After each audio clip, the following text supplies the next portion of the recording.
Akala ni Maricar pabigat lang. Isang asawang mukhang yaya na walang klas, walang ambag, at walang karapatang umupo sa hapag ng mga tunay na mayayaman. Pinaguhugas siya ng pinggan na parang katulong. Pinagtatawanan ng suot niyang damit. At sa huli, sa maalikabok na bodega pa siya pinahiga kasama ang anak niyang inuubo sa init at dumi. Bagay naman kayo dito.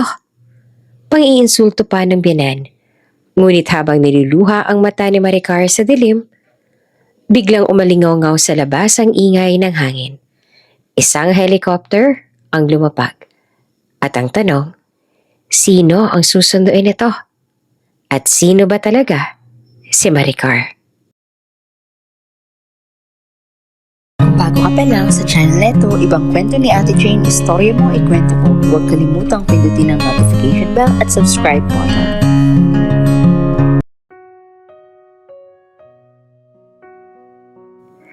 Tahimik ang umaga sa maliit nilang inuupahang bahay. Yung tipong kahit ang tunog ng electric fan ay parang may sariling kwento. Sa kusina nakatali ang buhok ni Maricar. Suot ang lumang pambahay na kupas na sa dami ng laba. May bahid ng harina sa pisngi niya habang minamasa ang dough para sa pandesal na ipapabaon niya mamaya. Simple lamang ang buhay niya ngayon. Walang alahas sa daliri. Walang mamahaling relo. Walang kahit anong bakas na minsan kaya niyang bumili ng buong bakery kung gugustuhin niya. Sa mesa ay nakahilata lang ang lumang phone at ilang resibo. Kuryente, tubig, upa. Nilalagyan niya ng check at marka. Maingat na parang bawat piso ay may pangalan. Hindi siya nagrereklamo. Hindi siya nagtatampo. Hindi siya maingay. Pero hindi ibig sabihin noon ay wala siyang pinanggalingan. Sa sala, may lumang framed photo na nakatago sa likod ng bookshelf. Isang larawan ng batang babae sa malaking hardin. May malaking fountain sa background. Nakabistida, may suot na pearl necklace at may ngiting sanay sa kamera. Si Maricar iyon. At ang hardin, hindi iyon pangkaraniwan. Minsan, bago pa siya maging asawa at nanay, siya ay isang tagapagmana. Isang heiress na may apelidong kayang magpabukas ng pinto ng kahit anong opisina at bangko. Lumaki siya sa loob ng mansyon na may sariling gate, sariling guard, sariling rules. Sa mundo niyang yon, normal ang private driver at imported na pagkain. Normal ang pag-uusap tungkol sa shares, investments, at board meetings. Pero kahit noon pa, hindi siya komportable sa luho. Mas gusto niya ang tahimik. Mas gusto niya ang pagiging totoo. At doon nagsimula ang pinakamapanganib niyang desisyon. Isang desisyong nagdala sa kanya sa buhay na meron siya ngayon. 5 taon na nakalipas, nasa isang corporate charity event si Maricar noon. Nakasuot ng simpleng long dress pero gawa sa telang mas mahal pa sa buwan ng sahod ng karamihan. Sa gilid niya puro business tycoons, politicians at mga anak ng mayayaman. Lahat ay nakangiti. Pero ang mga mata, nagtitimbang.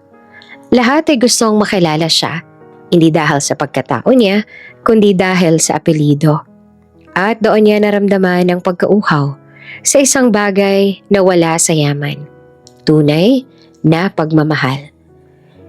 Kaya nang makilala niya si Enzo, isang masipag at pangkaraniwang lalaking nagsisimula pa lang sa kumpanya, natuwa siya.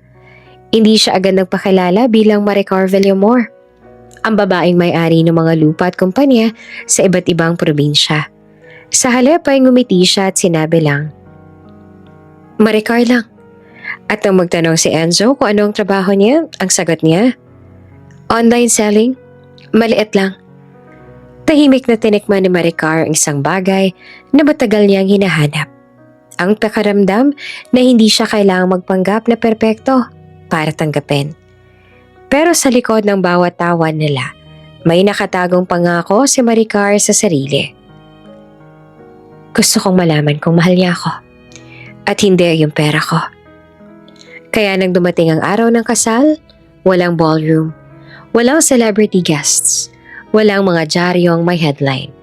Isang maliit na chapel, isang kaibigan ni Enzo, isang puting dress na rented, at si Maricar, masayang nakangiti na parang simpleng babae lang na napanalunan ng buhay. Walang nakakaalam, walang nakakahalata, dahil pinili niyang ibaon sa katahimikan ng katotohanang isa siyang babaeng hindi nila kilala.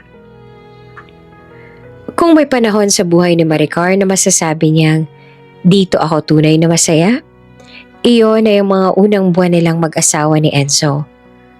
Yung panahon na simple lang ang lahat, pero punong-puno ng lambing. Sa maliit nilang inupahang bahay, kahit manipis ang kutsyon at luma ang mesa, para sa kanya, para silang nakatira sa pinakamagandang lugar sa mundo. Tuwing umaga, nauunang magising si Enzo. Hindi siya maingay gumalaw. Dahan-dahan lang. Parang ayaw niyang istorbohin sa Maricar. Magluluto siya ng itlog, minsan hotdog. Kapag sinuwerte at may extra sa budget. Tapos titimpla siya ng kape na sobrang tamis. Dahil alam niyang ganon ang gusto ng asawa niya. At kapag nagising si Maricar, lagi niya siyang sasalubungin ng, "Good morning, love." Minsan nga natatawa si Maricar kasi kahit simpleng araw lang parang may pa-sweet lagi si Enzo. Kapag umuulan, bubuksan ni Enzo yung payong para samahan siya sa tindahan. Kapag may dalang groceries si Maricar, kukunin ni Enzo lahat kahit 2 plastic lang iyon. "Para saan pa ako? Kung ikaw lang mag-isa." Biro niya minsan. Isang gabi, habang nagbibilang sila ng perang natira matapos bayaran ng upa, napabuntong hininga si Maricar. "Enzo, sorry ang liit lang na natitira." Imbes na mainis, hinawakan lang ni Enzo ang kamay niya. Mahigpit, parang pinapangako na hindi niya siya bibitawan. "Maricar," sabi niya at seryoso ang mata, "kahit anong hirap, basta kasama kayo." Nag-init ang mata ni Maricar noon, hindi dahil sa lungkot, kundi dahil sa sobrang saya. Sa mundo niya dati na puro pera, ngayon lang siya nakatikim ng ganitong klaseng pagtingin. Yung hindi niya kailangang patunayan kung sino siya. May mga gabing pareho silang nakahiga sa sahig. Nanonood lang sa maliit na TV. Si Maricar, nakasandal sa balikat ni Enzo. May kamay sa buhok niya, hinahaplos ng dahan-dahan. "Love," sabi ni Enzo minsan, "balang araw, ipaparanas ko rin sa'yo yung buhay na deserve mo." Ngumiti lamang si Maricar. Sa isip niya, kung alam mo lang. Pero hindi niya sinabi dahil mas gusto niyang maramdaman ang pagmamahal na totoo. Yung walang halong pera, walang halong yabang. At sa panahong yun, naniwala siya na habang buhay na ganito sila. Dumating ang blessing na hindi nila inaasahan sa isang ordinaryong araw. Naglalabas si Maricar noon sa banyo, habang si Enzo naman ay nasa sala, nag-aayos ng mga papeles. Paglabas niya, napansin niya ang nanginginig ang kamay niya. Hindi dahil sa lamig, kundi dahil sa hawak niyang pregnancy test. 2 guhit. Nanlalaki ang mata niya, parang hindi siya makapaniwala. Napaupo siya sa gilid ng kama, tahimik na umiiyak. Hindi niya alam kung paano sasabihin, pero alam niya ang kailangan. Lumabas siya sa sala, hawak ang test, at may ngiting nanginginig. "Enzo?" tawag niya. Pagtingin ni Enzo ay parang tumigil ang mundo. "Ano yan?" Hindi na nakapagsalita si Maricar. Iniabot lang niya. At sa sobrang bilis, tumayo si Enzo. Parang bata na nanalo sa raffle. "Buntis ka?" Halos pabulong niyang tanong. Tumango naman si Maricar. Biglang yumakap si Enzo ng sobrang higpit. Parang ayaw niya nang bitawan. "Lord, salamat," bulong ni Enzo. Tapos ay humawak siya sa pisngi ni Maricar. "Magiging daddy na ako." Simula noon naging masaya ang bahay nila. Kahit wala silang sobra, parang lagi silang may bago. Tuwing umaga, may dalang prutas si Enzo kahit minsan isa lang. "Para sa baby," sabi niya lagi. Kapag gusto ni Maricar ng pansit sa gabi, kahit sarado na halos lahat, Lalabas si Enzo at hahanap. Uuwi siyang pawis. May hawak na plastic ng pagkain. Tapos nakangiti na parang hero. Basta huwag ka lang iiyak.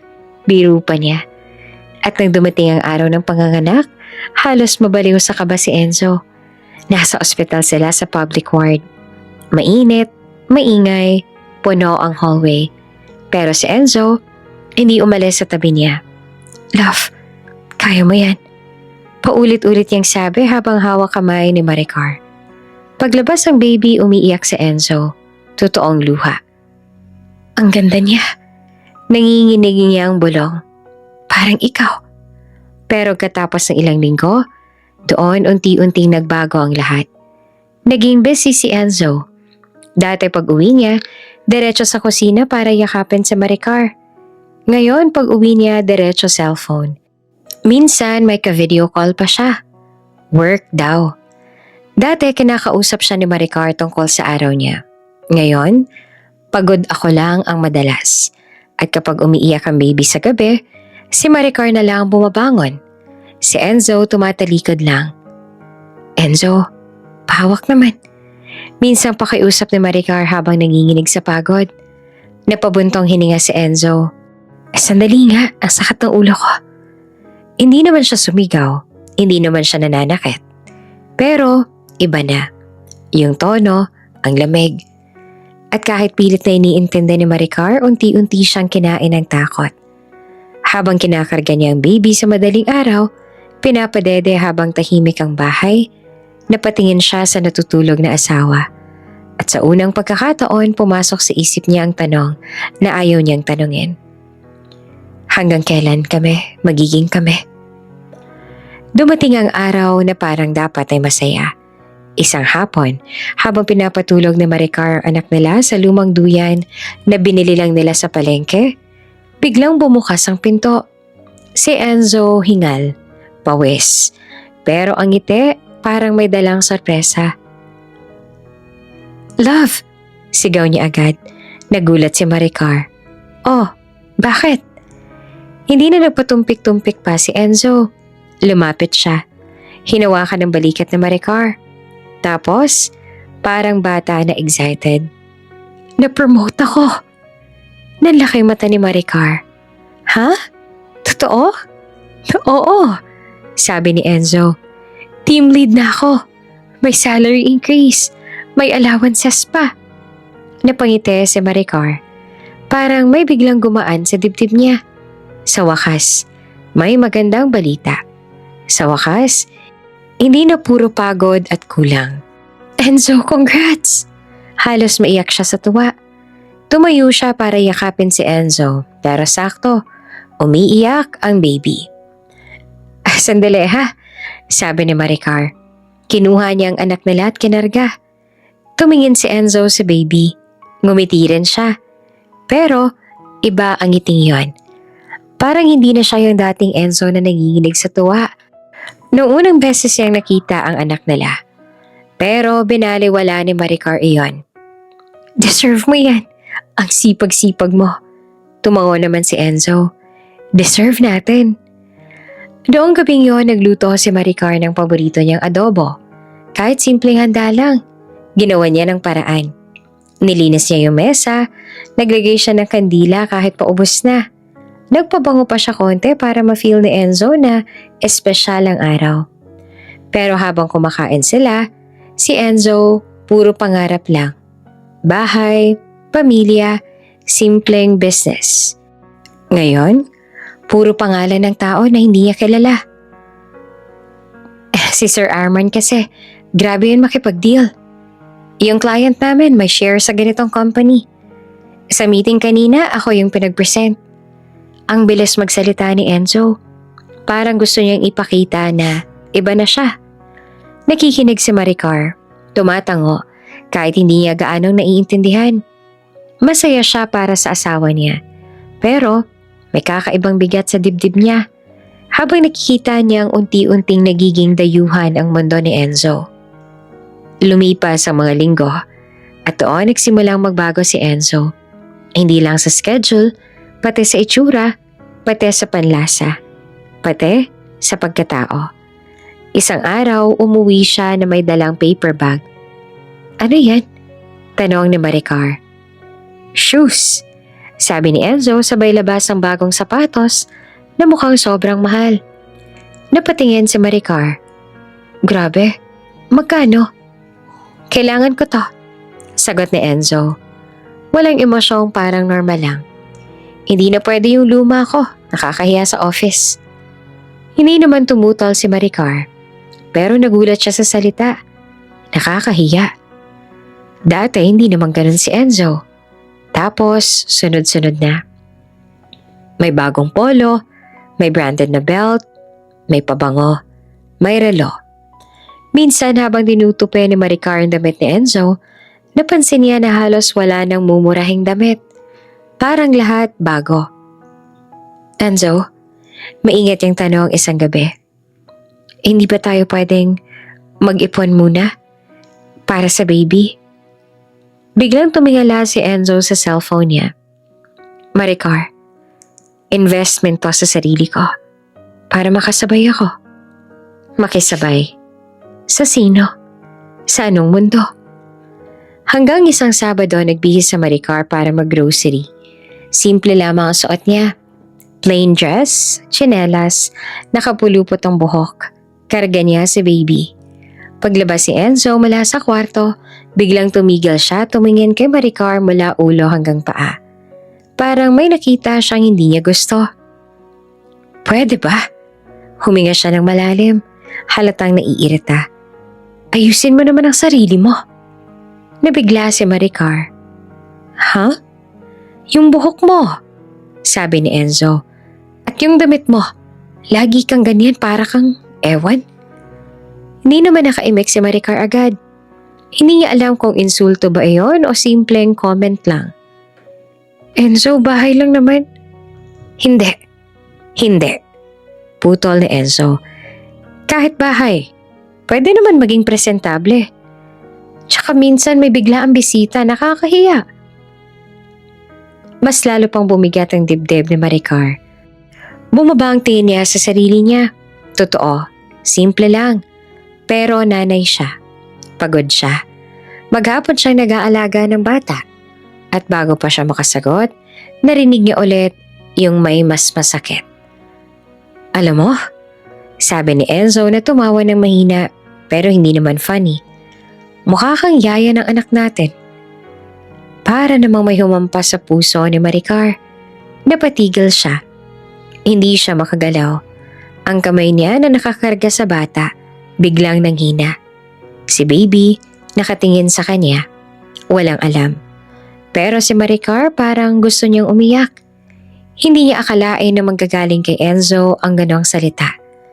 Hindi ito yung Enzo na nagsasabing, kahit anong hirap, basta kasama kayo. Hindi ito yung Enzo na naghahanap ng pansit kahit gabi na. Hindi ito yung Enzo na umiiyak sa ospital. Pero pinili niyang huminga lang ng malalim.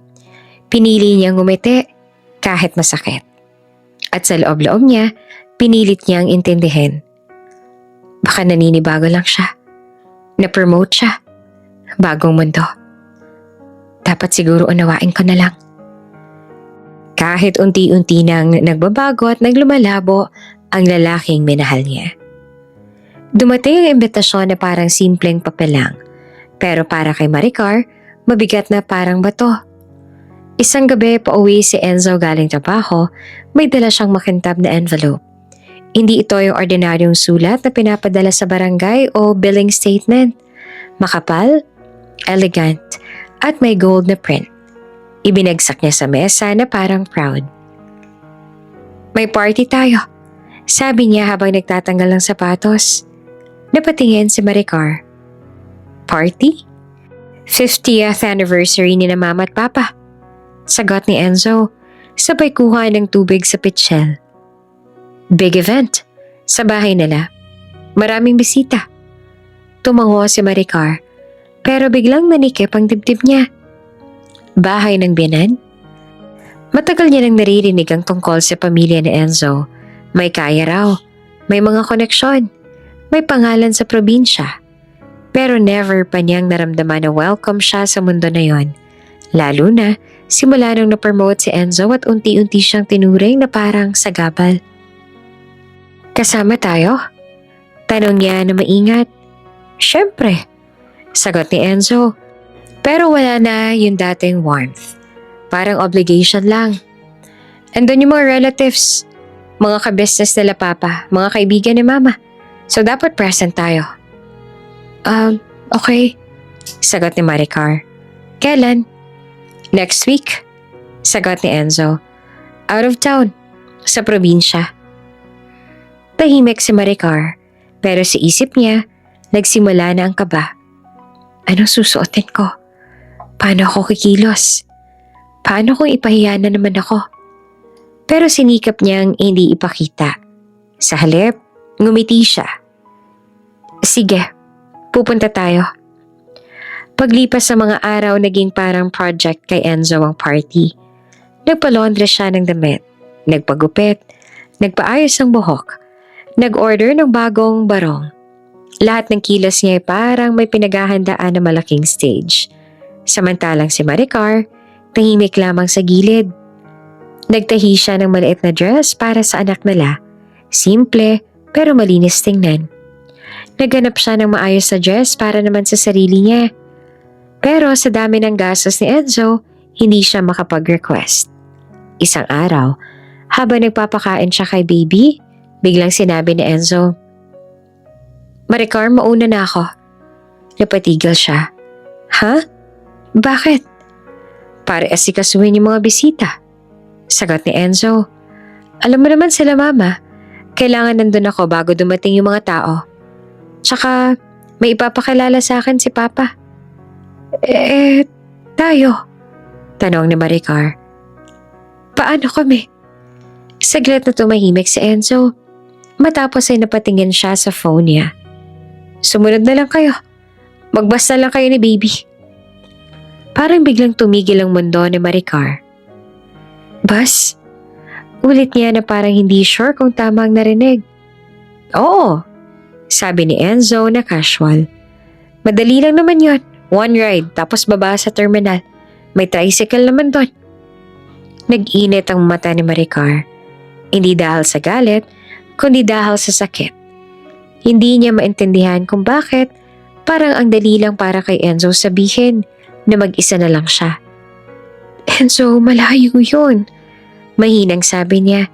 "Tsaka, may anak tayo." "Maricar," binitawan ni Enzo ang pangalan niya na parang napapagod. "Huwag mo kang gawing komplikado. Maaga naman ang bus, kaya mo yan." "Kaya mo yan." Parang lagi na lang ganon. Wala nang sabay tayo, wala nang ako bahala. Si Maricar na lang palagi ang aako. "Kung gusto mo, mag-rent ka ng van," dugtong ni Enzo. "Pero baka mahal, ikaw bahala." Pagkasabi noon, pumasok na siya sa kwarto para mag-impake. Iniwan si Maricar sa sala, hawak ang kutsara at bote ng gatas. Kinagabihan, nakita ni Maricar ang maleta ni Enzo. Kompleto, maayos. May 2 pabango, may blazer pa. Samantalang siya, isang bag lang. Sa harap ng salamin, sinuklay niya ang buhok niya. Pinagmasdan niya ang sarili niya. Maputla, pagod, pero pilit, matibay. Napatingin siya sa anak nila. Mahimbing na tulog. Wala itong alam sa bigat ng mundo ng matatanda. Lumapit si Enzo para magpaalam. "Mauna na ako bukas. Text mo na lang ako pag nasa bus na kayo." Tumango si Maricar. Sige." Halos gusto niyang sabihin, "Bakit pa hindi mo kami isabay? Bakit parang napakadali mong iwan kami?" Pero wala siyang sinabi. Ayaw niyang magmukhang needy. Ayaw niyang magmukhang pabigat. Dahil yon ang tingin sa kanya ng mundo ni Enzo ngayon. Pagkalabas si Enzo, naupo si Maricar sa gilid ng kama. Tahimik, tumulo ang luha niya. Pero pinunasan niya agad. Hindi siya pwedeng umiyak ng malakas. Baka magising ang bata. At bago siya pumikit, niyakap niya ang anak niya at bumulong sa dilim. Parang dasal, parang pagtatapang-tapangan. Okay lang. Para sa pamilya. Madilim pala ang gising na si Maricar. Tahimik ang bahay, yung tipong rinig mo kahit ang tiktak ng orasan. Sa kusina, maingat siyang nag-empake. Isang maliit na bag lang dala niya. Damit ng anak, diapers, gatas, biskwit, at isang extra t-shirt para sa kanya. Wala nang iba. Hindi niya kayang magdala ng marami. Hindi rin siya sanay magdaman. Kinarga niya ang anak niya na antok pa, nakayakap sa leeg niya. Bawat takbang niya palabas ng bahay ay mabigat. Pero hindi dahil sa bag, kundi dahil sa pakiramdam na para silang mag-ina na mag-isa sa mundo. Pagdating sa terminal, habang mahabang pila agad ang bumungad, may mga taong nagsisigawan, nagmamadali. May mga barker na parang palaging galit. Biyaheng probinsya, sakay na! Habang hawak ni Maricar ang anak niya, tumutulong pawis sa batok niya. Hindi pa nga umaandar ang araw pero ang init na agad. Tapos, amoy gasolina, amoy usok, amoy pawis ng mga taong siksikan. Nang makasakay sila, doon niya na-realize kung gaanong kahirap ang magiging biyahe. Punuan, walang espasyo. May lalaki pa sa tabi niya na malapad ang balikat, halos nakadikit na sa kanya. Sa harap ay may batang maingay. Sa likod, may matandang umuubo. At ang upuan niya, puno ng alikabok at parang basang-basa sa init. Pinaupo niya ang anak niya sa kandungan. Sinubukan niyang umiti sa bata. Konting tiis lang ha, anak. Bulong niya. Makikita natin si Daddy. Sa isip niya ay parang iyon ang lakas na hinahawakan niya. Kahit masakit, kahit mahirap. Para kay Enzo, para sa pamilya. Umusad ang bus at doon nagsimulang 12 oras na parang walang katapusan. Habang papalayo sila, naging mas malala ang pakiramdam ni Maricar. Una, simpleng hilo lang. Yung tipong iikot ang tiyan mo dahil sa korbada ng kalsada. Ang ingay ng bus, yung tunog ng makina, yung init na parang hinahabol ka. Pinapawisan siya pero nilalamig. Nagpupuna siya ng noo gamit ang panyo na luma. Pero wala na rin halos masipsip dahil basa na. Minsan, nakasandal siya sa bintana. Nakapikit, pinipilit huminga ng maayos. Pero ang anak niya biglang umiyak. Hindi yung iyak na malambing, yung iyak na pagod at iritable. Mainit, siksikan, hindi makahinga. Ano ba yan? Ang ingay naman. Narinig yung bulong ng isang babae sa likod. Napayuko si Maricar. Shhh! Pabulong niya ang pampakalma. Tinanggal niya ang maliit na jacket ng anak niya at pinaypayan. Anak, tiis-tiis lang ha. Pero mas lumakas ang iyak. Lalo lang siyang na-pressure. Ma'am, pakisuyo naman oh. Sabi ng lalaki sa tabi niya. Hindi naman kami makatulog. Parang tinusok ang puso ni Maricar. Gusto niyang mag-sorry. Gusto niyang tumayo at lumipat. Pero wala namang lilipatan. Kaya, pinigilan niya na ang luha. Kinuha niya ang bote ng gatas. Pinasuso sa anak niya. Unti-unting humina ang iyak. Pero kapalit nun, siya naman ang mas nahilo. May ilang oras pa at huminto ang bus sa isang stopover. Pagbaba niya, para siyang lumulutang. Parang hindi niya maramdaman ang paa niya. Sumakit ang ulo niya. Parang may kumakabog sa sintido. Nilingon niya ang paligid. Mga taong kumakain, tumatawa, nagkakwentuhan. Samantalang siya, nakatayo lang. Yakap ang anak niya. Mabigat ang tiyan niya. Pero alam niyang kailangan niyang kumain. Bumili siya ng tinapay at tubig. Yun lang ang kaya. Habang pabalik sa bus, napansin niyang may matandang babae na nakaupo sa isang upuan sa terminal. Nakasalamin, may dalang lumang bag, at halatang pagod. Nakatitig ito kay Maricar. Halika, iha. Tawag nito. Sandali. Nagulat si Maricar pero lumapit siya. Bakit po? Mahinang tanong niya. Ngumiti naman ang matanda at hindi mapanghusga, kundi parang naiintindihan. Ang inat ano? Mahirap talagang magbiyahe pag may bata. Tumango si Maricar. Oo nga po. Tumingin ang matanda sa anak niya. Ang cute, mukhang mabait. Natawa naman ng kaunti si Maricar, pero mabilis din na nawala ang smile niya. At doon, biglang sinabi ng matanda, parang random pero tumama ng malalim. Iha, ang tunay na halaga ng babae, hindi sa suot. Nanlaki ang mata ni Maricar, parang may sumuntok sa dibdib niya. Huwag mong hahayaang maliitin ka ng kahit sino. Dagdag pa ng matanda, lalo na kung hindi nila alam ko anong pinagdaanan mo. Hindi na nakapagsalita si Maricar. Umirap ang luha sa mata niya. Hindi po. Tangka niyang sagot pero naputol. Tumango yung matanda na parang alam na lahat. O sige, sakay ka na. Ingat kayo.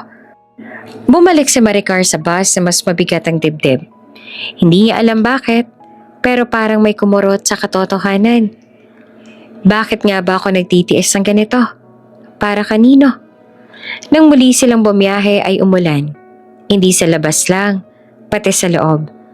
May tumutulong tubig mula sa kisame. Tumatama sa shoulder ni Maricar. Tinakpan niya ang anak niya gamit ang sariling katawan. Walang kumikibo. Walang tumutulong. At habang nakatingin siya sa bintana sa dilim ng ulan, dahan-dahang tumulo ang luha niya. Tahimik, walang hikbi, walang ingay. Yung luha ng babaeng pagod na, pero ayaw pang bumitaw. At sa loob ng bus na masikip, maingay at mabaho, naupo si Maricar na para bang napakaliit sa mundo, habang ang biyahe parang walang katapusan. Pagkababa ni Maricar sa terminal, parang gusto na lang niyang maupo sa kalsada. Nanginginig ang tuhod niya. Ang anak niya nakasandal sa balikat. Pawis na pawis at antok na antok. Ang bag niya parang biglang bumigat. Hindi dahil sa laman, kundi dahil sa pagod na dala ng 12 oras na biyahe. At ngayon, nandito na sila. Kumuha siya ng tricycle. Yung tipong luma na at malakas ang tunog ng tambutso. Habang umaandar sila papunta sa bahay ng biyanan, napapatingin si Maricar sa paligid. Tahimik ang lugar pero halatang may mga mayayaman. Malalaki ang bahay, matataas ang gate, may mga CCTV. Yung iba ay may sariling guardhouse, parang ibang mundo. Pagdating nila sa tapat ng mansyon, napahinto si Maricar. Hindi ito basta bahay, mansyon talaga. Malawak ang bakuran. May driveway na bato, may malaking fountain sa gitna na may ilaw pa kahit hapon na. May mga ornamental plants na mukhang inaalagaan araw-araw. At yung gate, bakal na itim na may gold design. Dito po ba talaga? Tanong ng driver na halatang nagulat. Tumango si Maricar. Opo. Bumaba siya. Karga-karga ang anak niya, hawak ang bag. Pagtingin niya sa sarili sa salamin ng gate, doon niya napansin kung gaano siyang ka-haggard. Ang buhok niya, gulo-gulo na. Ang damit niya may alikabok at kusot.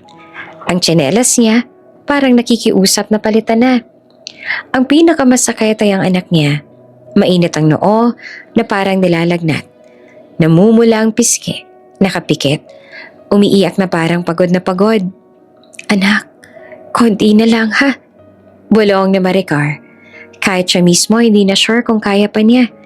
Lumapit siya sa guardhouse sa gilid ng gate. May guard na naka-uniforme. May hawak na logbook. Tumingin ito kay Maricar mula ulo hanggang paa na parang nag-a-assess kung sino siya. Opo, sabi ng guard. Ako po si Maricar. Mahina niyang sagot. Asawa po ni Enzo. Nandito po ba sila?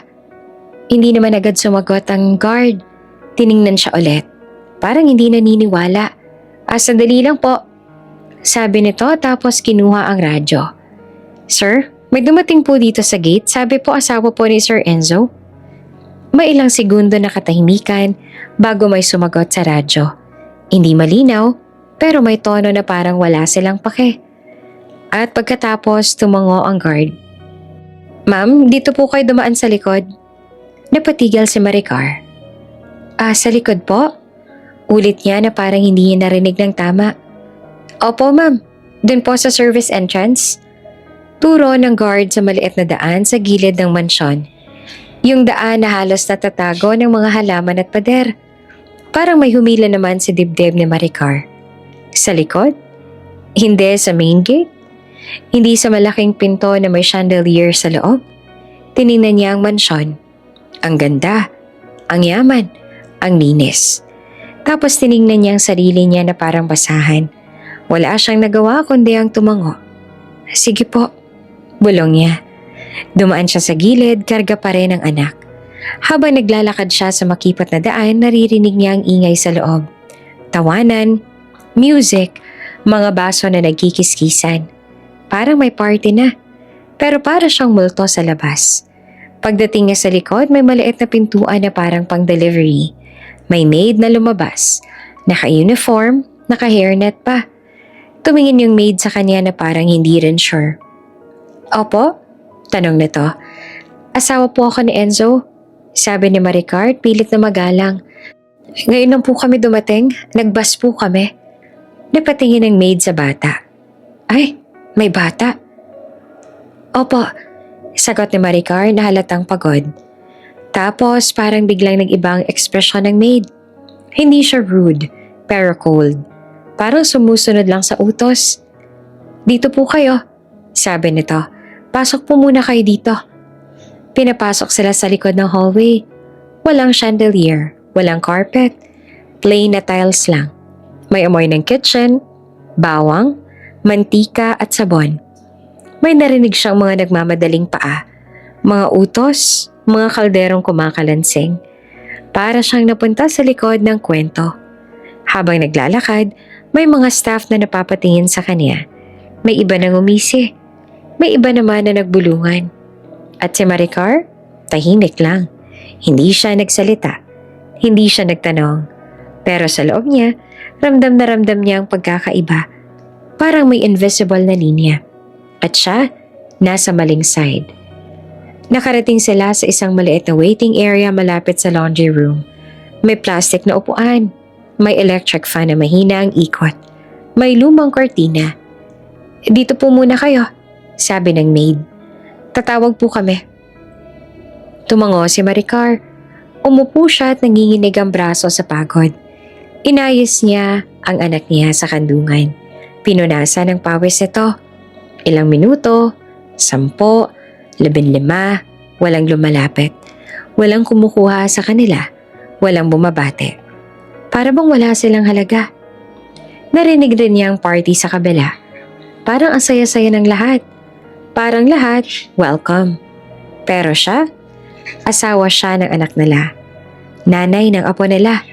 Pero bakit ganito? Pinipigilan ni Maricar ang luha. Ayaw niyang umiyak sa harap ng mga tao dito. Ayaw niyang bigyan sila ng dahilan para lalo siyang maliitin. Pero habang yakap-yakap niya ang anak niya ay biglang umubo ito. Malalim, parang masakit. Napapikit si Maricar. Anak, bulong niya na puno ng takot. At doon niya na-realize ang pinakamasakit na parte. Hindi lang ito tungkol sa kanya. Pati anak niya, kasama sa hindi welcome. At sa mansyon na punong-puno ng ilaw at saya, si Maricar at ang bata niya. Nandun sa likod, tahimik, pagod at parang hindi parte ng pamilya. Nang sa wakas ay may nagpunta para sunduin si Maricar, akala niya ayun na. Aakayin na sila papasok. Baka may mag-aalala na sa anak niya. Baka may yayakap na at magsasabing, buti nakarating kayo. Pero iba ang nangyari. Isang maid lang ang lumapit. Hindi masungit, pero parang nagmamadali. Parang may checklist lang sa utak niya. Ma'am, dito po, sabi nito. Tumayo si Maricar. Karga ang anak niya na antok at inuubo pa rin. Habang naglalakad sila, dahan-dahang bumukas ang pinto papunta sa main hall. At doon niya unang nasilayan ang totoong mundo ng mga magulang ni Enzo. Parang pelikula. Malalaki ang ilaw, chandelier na kumikislap, mahahabang mesa na may puting tablecloth, at mga bulaklak na parang galing sa hotel. May live band pa sa gilid na tumutugtog ng mga lumang love songs, at mga bisita na nakagown, nakasuit, nakangiti na parang sanay na sa ganitong party. May mga babae na kumikinang ang hikaw. May mga lalaking nag-uusap tungkol sa negosyo habang may hawak na wine glass. Lahat maayos, mabango, malinis. Si Maricar napahinto sandali sa gilid. Biglang mas naging halata ang itsura niya. Simple lamang ang suot niya. Isang plain dress na maayos naman pero hindi pang mayaman. Walang accessories, walang makeup maliban sa pulbos sa pinahid niya sa terminal. Yung buhok niya nakaklip lang at ang anak niya nakasandal sa balikat niya. Pawis na pawis. Hindi siya handa, hindi siya bagay. Habang naglalakad sila sa gilid ng hall, may ilang bisita naman ang napalingon. Una, quick glance lang. Tapos pangalawa, mas matagal. Tapos may mga nagsimulang magbulungan. Narinig ni Maricar ang ilan. Hindi man malinaw lahat pero malinaw ang tono. Ay, dumating na pala.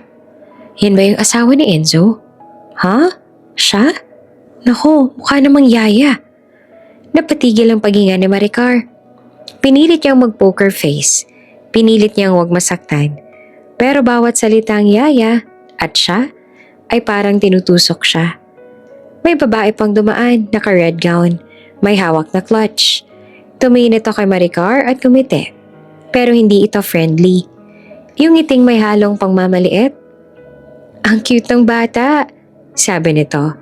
Pero ang tingin ay nasa maraming tsinelas si Maricar. Ikaw bang yaya? Natigilan si Maricar. Hindi siya agad nakasagot.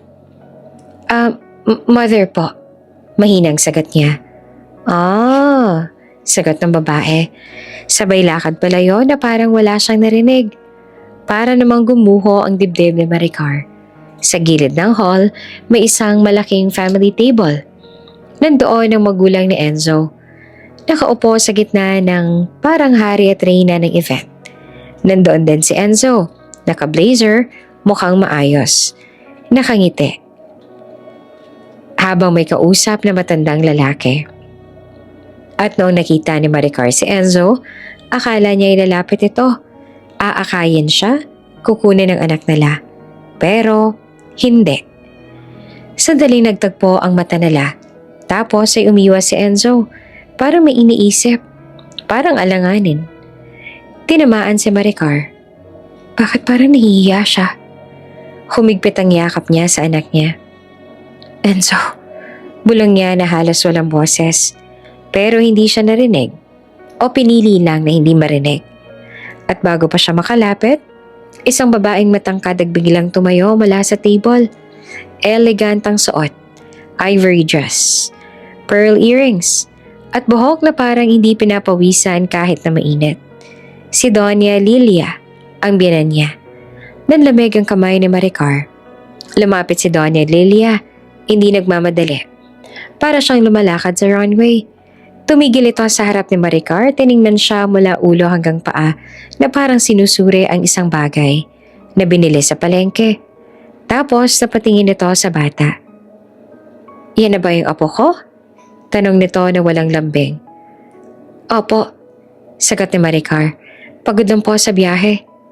Hindi pa siya pinatapos. Diyos ko, sabi ng biyanan niya. Kunot ang noo. Bakit ganyan ang itsura ninyo?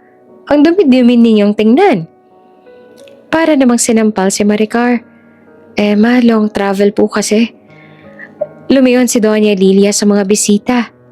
Parang gusto niyang ipakitang siya ang may kontrol dito. Tapos, binalik niya ang tingin kay Maricar. Makinig ka. Mahina pero matalim niyang sabi. Sa likod na lang kayo kumain. Napatigal si Maricar. Po? Sa likod. Ulit ni Doña Lilia. Mas malinaw na ngayon. Doon, sa kitchen area. Maraming tao dito. Nakakahiya. At sa isang iglap, para bang may nag-snap sa loob ni Maricar. Hindi siya makagalaw. Hindi siya makahinga. Tumingin siya sa paligid. May mga bisita na kunyari walang narinig, pero nakikinig. May iba pang nakangisi. May iba pa na nagbubulungan ulit. Grabe, sa likod pinakain. Bakit ganun? Asawa naman yan na. Mukhang hindi bagay sa table. Humigpit ang panga ni Maricar. Gusto niyang lumaban. Gusto niyang sumagot. Gusto niyang sigawan ng buong hall at sabihin, "Asawa ko, ina ako, at may karapatan ako dito." Pero sinilip niya ang anak niya. Umuubo na naman ito, mainit ang noo, pagod, gutom, at doon siya natahimik. Kasi sa moment na yon, mas importante ang anak niya kesa sa pride niya. Kaya tumango siya, dahan-dahan. "Opo," mahinang sagot niya. At habang sinusundan niya ang maid papunta sa likod, ramdam niyang bawat takbang niya palayo sa table ay parang lalong lumalalim ang hiya. Parang siya yung pinakamaliit na tao sa mansyon na yon. At sa unang pagkakataon, napaisip si Maricar habang lumuluha ng tahimik. Hanggang kailan ako magtitiis na ganito ang trato sa akin? Sa likod ng mansyon parang ibang event. Habang nasa main hall ang tugtugan, tawanan at halakhakan ng mga bisita. Sa kitchen area naman kung saan dinala si Maricar, puro kalansing ng pinggan, utos ng cook at mabilis na lakad ng mga staff. Nilapag niya ang bag sa tabi ng upuan, tapos pinaupo ang anak niya sa kandungan. Pinunasan niya ng bimpong pawis ang bata. "Konting tiis lang ha," bulong niya. "Kakain na rin tayo." May maid na nag-abot ng pagkain. Isang platong kanin at ulam na tila tira sa buffet. Walang dessert, walang juice. Tubig lang na nasa plastic cup. Hindi siya umangal. Hindi siya nagreklamo. Pero sa loob niya, parang may kumikirot na laging tumitibok. Bakit ganito? Asawa siya at hindi katulong. Pero habang pinapakain niya ang anak niya, naririnig niya ang music na biglang lumakas sa main hall. Para bang may dumating na importanteng bisita. May mga palakpakan. Nagkatinginan ng mga maid. "Uy, andito na si Ma'am Celine," bulong ng isa. "Grabe, ang ganda nun," sagot ng isa pa. "Tsaka payaman yun, diba?" "Dati daw yung girlfriend ni Sir Enzo," dagdag ng isa. Sabay kindat. Parang binuhusan naman ng malamig na tubig ang ulo ni Maricar. Girlfriend?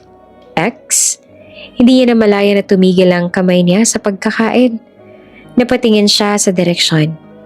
Nang pinto papunta sa main hall, naramdaman niya bigla ang kaba. Yung klase ng kaba na hindi mo alam kung bakit pero alam mo may masamang mangyayari. Hindi nagtagal, parang nakuryente ang buong mansyon. Mas dumami ang ingay, mas dumami ang bulungan. At sa pagitan ng mga staff na nagmamadaling pumabas-pasok, nakita ni Maricar ang anino ng mga taong paparating. Narinig niya ang tinig na pamilyar sa sosyal. "Ma'am Lilia!" Mahaba ang pagkakasabi. Parang may arte. Parang sanay na sinasalubong. Sumilip si Maricar sa gilid. At doon niya nakita. Isang babae, matangkad, glowing ang skin. Naka-gold gown na halos kumikinang sa liwanag ng chandelier. Naka-high heels. Naka-perfect ang buhok. Ang lipstick, pulang-pula. Yung dating niya parang siya yung mismong bida ng party. Nasa likod niya ang dalawang tao. Assistant ata o staff. May hawak na maliit na bag at coat. Halatang VIP. At habang dumadaan siya, halos lahat napapalingon. May ilan pang bumate. "Celine, you're here! Grabe, ang ganda mo! Miss na miss ka namin!" Ngumiti yung babae na parang reyna. Tapos tumawa pa. Mahinhin at classy. Si Celine. Hindi man siya kilala ni Maricar pero ramdam niyang ito yung babae na bagay sa mundong ito. Hindi tulad niya. Hindi katulad ng simpleng dress niya. Hindi katulad ng pagod niyang katawan. Hindi katulad ng tsinelas niyang may alikabok pa. Sa isang iglap, naging malinaw lahat. Kaya pala parang ang daming mata sa kanya kanina. Kaya pala parang may comparison. Ito yung type ng babae na gusto nila para kay Enzo. At parang nabasa ni Maricar ang isip ng buong mansyon. Ito ang bagay? Ikaw? Hindi. Lumunok siya. Pinilit niya magpakatatag. Pero ang dibdib niya ay unti-unting sinasakal ng hiya at takot. Hindi nagtagal dumaan si Celine malapit sa kitchen entrance. Hindi siya pumasok, pero doon siya tumigil. Parang may napansing tao. Nagtagpo ang mata nila ni Maricar. Saglit lang, pero sapat. Tumingin si Celine kay Maricar mula ulo hanggang paa. Hindi siya nagtanong, hindi siya ngumiti. Parang may instant conclusion na agad siya. Ha, ito pala yung pinalit sa akin. At sa halip na umiwas, bigla siyang ngumiti. Yung ngiting may pa-challenge. Tapos naglakad siya papasok sa main hall. Diretso sa table kung nasaan si Enzo. Si Maricar hindi na nakatiis. Tumayo siya at karga ang anak. Dahan-dahan lumapit sa maliit na siwang ng pinto para makita ang nangyayari sa loob. At doon niya nga nakita ang pinakamasakit na eksena sa buong araw. Si Enzo biglang tumayo, nagayos ng blazer at ngumiti. Hindi yung pilit na ngiti, hindi yung polite na ngiti, kundi yung ngiti na parang may saya sa mata. Parang proud. Lumapit si Celine kay Enzo na parang wala lang ang lahat. At narinig ni Maricar mismo ang boses niya. Malamig, parang dati pa rin silang close. Hi Enzo, sabi ni Celine, sabay tapik sa braso ng lalaki. Oh, I miss this life. Tumawa pa siya ng konti, parang inside joke nala. At si Enzo, hindi siya umiwas. Hindi siya nagsabi ng may asawa na ako. Hindi siya nag-step back. Sa halip ay yumuko pa siya ng bahagya at sumagot ng pabulong pero nakangiti. Celine, parang may soft spot. Parang biglang bumalik ang dating Enzo. Yung Enzo na hindi niya nararamdaman ngayon. At parang nabasag ang puso ni Maricar sa gitna ng katahimikan ng kitchen. Doon niya nakita ang itsura ni Enzo habang katabi si Celine. Parang mas bumagay, parang mas confident, parang mas in place. Samantalang kapag siyang kasama, parang laging mali. Parang laging may kulang. Biglang tumawa si Celine. Tapos, hinawakan ang braso ni Enzo ng mas matagal kesa dapat. Tapos, lumingon siya sa paligid. Parang proud din na kasama siya ulit sa pamilya. At sa puntong yon, si Maricar nakatayo sa pinto. Hawak ang anak na lang inuubo, na parang invisible. Hindi man lang lumingon si Enzo sa kanya. Hindi man lang siya pinakilala. Hindi man lang siya pinansin. At doon dahan-dahang kumulo ang dugo ni Maricar. Hindi sa galit lang, kundi sa sakit na sobrang tagal niyang nalunok. Habang nakatingin siya sa kanila, may isang tanong na paulit-ulit sa isip niya. Ako ba talagang pinili niya? O ako lang nandyan nung wala pa siya sa mundong ito? Hindi na bumalik si Maricar sa mesa sa likod. Hindi na siya makakain. Hindi na rin niya alam kung anong dapat mararamdaman. Bumalik na rin siya sa gilid ng main hall, sa parte kung saan may pader na pwede niyang sandalan. Doon siya tumayo, parang nagmamasid lang. Pero ang totoo, tinatago lang niya ang sakit. Parang kung iiyak siya ngayon, hindi na siya titigil. Kinarga niya ang anak niyang si Mika. Tinawag niyang Mika sa sarili para may lambing. Habang pinapahid ang pawis sa noon ito, ramdam niyang mainit pa rin. Anak, okay ka lang? Bulong niya. Umuubo ang bata at kumikirot ang dibdib ni Maricar tuwing maririnig niya iyon. Sa kabilang banda, si Enzo ay nandoon pa rin, nakikipag-usap sa mga bisita. Tumatawa, parang walang nangyayari. Minsan napapalingon siya sa direksyon ni Maricar. Pero mabilis ding umiiwas. Parang ayaw niyang mabuking na may iniwang pamilya sa gilid. At habang nakatayo si Maricar, biglang may lumapit na maliit na bata. Mga 6 years old siguro. Ang suot ay tuxedo. May hawak na laruan, isang maliit na toy car na may ilaw. Napatingin si Mika sa laruan. Para siyang nabuhay bigla. Tumigil ang pag-ubo. Napangiti, inabot niya ang kamay. Car? Mahinang sabi ni Mika. Ngumiti yung bata. Oh, gusto mo? Tumango si Mika. Sandaling gumaan ang pakiramdam ni Maricar. Buti naman may bata rin dito na mabait. Naisip niya. Binaba niya si Mika para makaupo sa carpet malapit sa haligi. Pinaupo niya ito at hinayaan niyang hawakan ng toy car. Napatawa naman si Mika ng kaunti. Yung tawang maliit pero sobrang precious para kay Maricar. Good job anak, bulong niya. Pero hindi nagtagal, parang may sumulpot na bagyo. Isang babaeng teenager siguro, mga 15 or 16 na nakasuot ng shiny dress. Lumapit na parang galit. Sa likod niya ay may 2 bata pa na halatang relatives. "Hoy!" sigaw ng teenager. Nagulat si Maricar. Napalingon si Mika. Natakot bigla. "Bakit mo pinapahawak yan sa kanya?" Singhalang teenager na batang may-ari ng laruan. Nagkibit balikat yung bata. Gusto niya eh. Hindi na nagdalawang isip yung teenager. Lumapit siya kay Mika at inagaw yung laruan sa kamay ng bata. "Ay!" napasigaw si Mika. Lumingon naman si Maricar. Mabilis na tumayo. "Miss, sandali!" sabi ni Maricar. Pero hindi siya pinansin ng teenager. Tiningnan niya si Maricar mula ulo hanggang paa na parang dugyot. "Bakit dito pinapaupo yung batang yan?" sabi niya ng malakas. Enough para marinig ng mga tao sa paligid. "Ang dumi!" Natigilan si Maricar. "Pasensya na, sandali lang naman."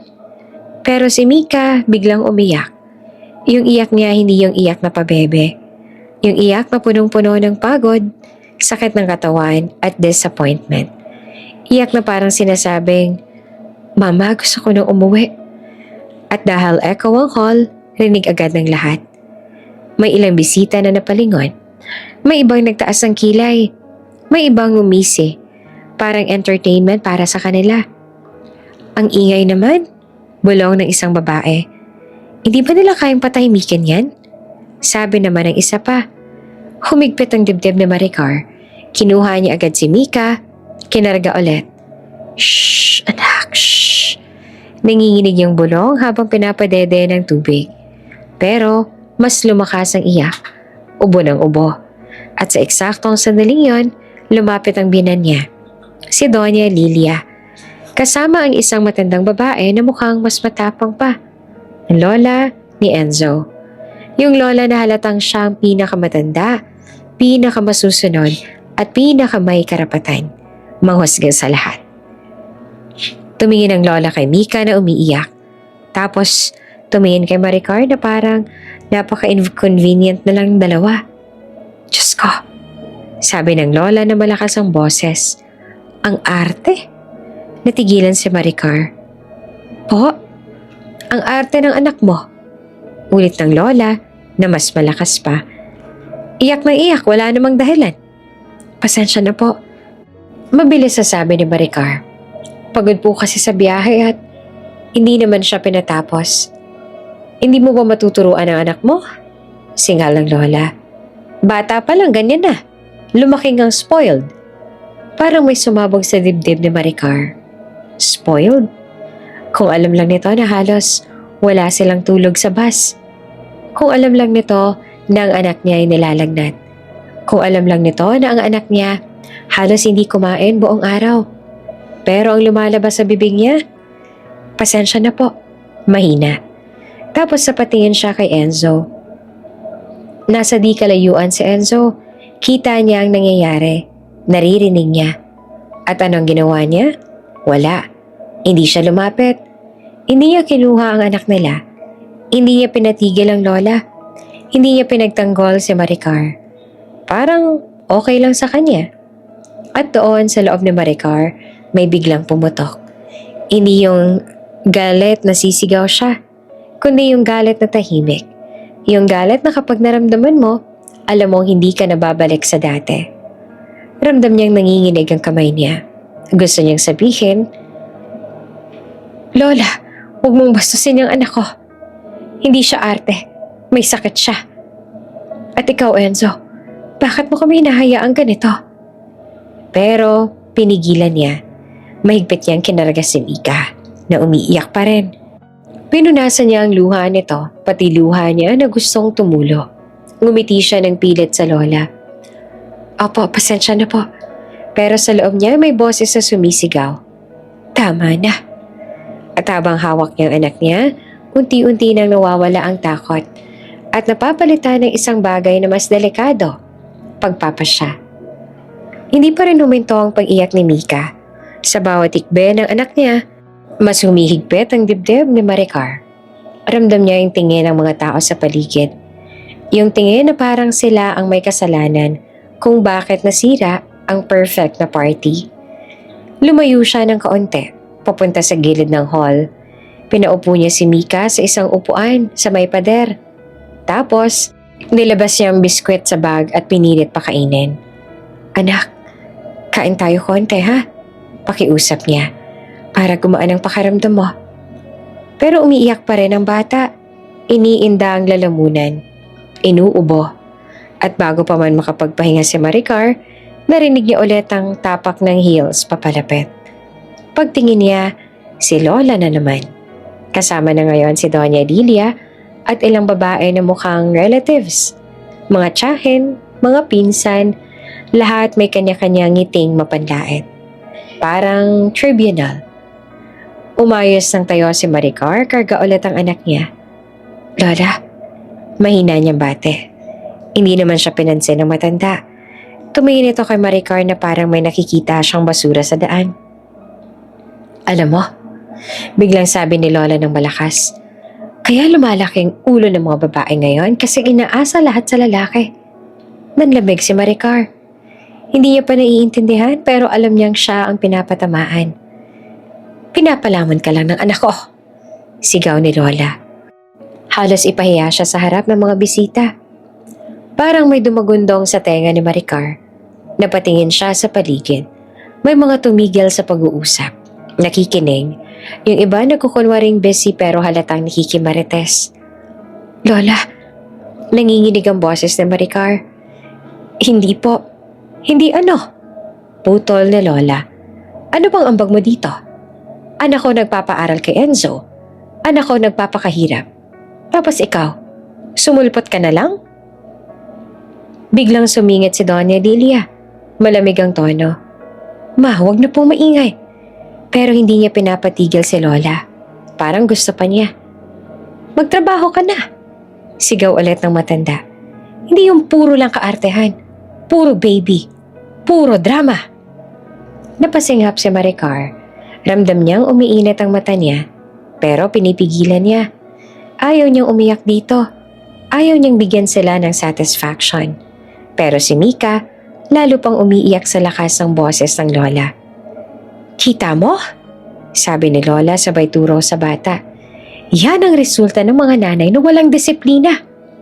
Puro lambeng, walang turo."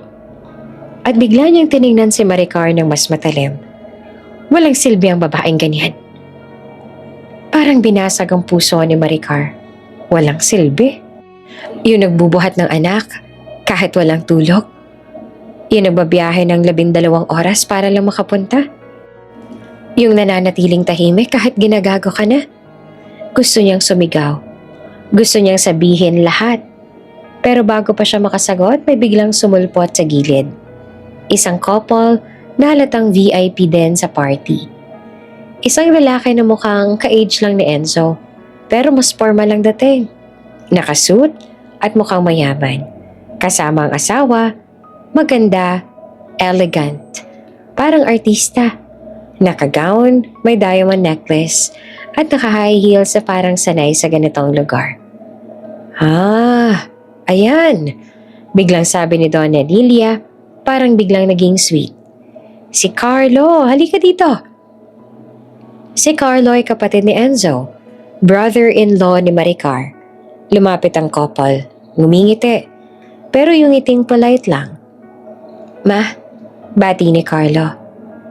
"Ma, happy anniversary po," sabi ng asawa nitong si Tanya. Napangiti naman si Doña Lilia ng todo, parang proud na proud. "Mga bisita," sabi niya sa mga tao sa paligid. "Kilalanin niyo nga pala. Ito yung panganay kong si Carlo and this is Tanya, wife niya. Tingnan niyo naman, ito ang babaeng may class. May dienyo, may class." At alam na Maricar kung kanino pinapatama.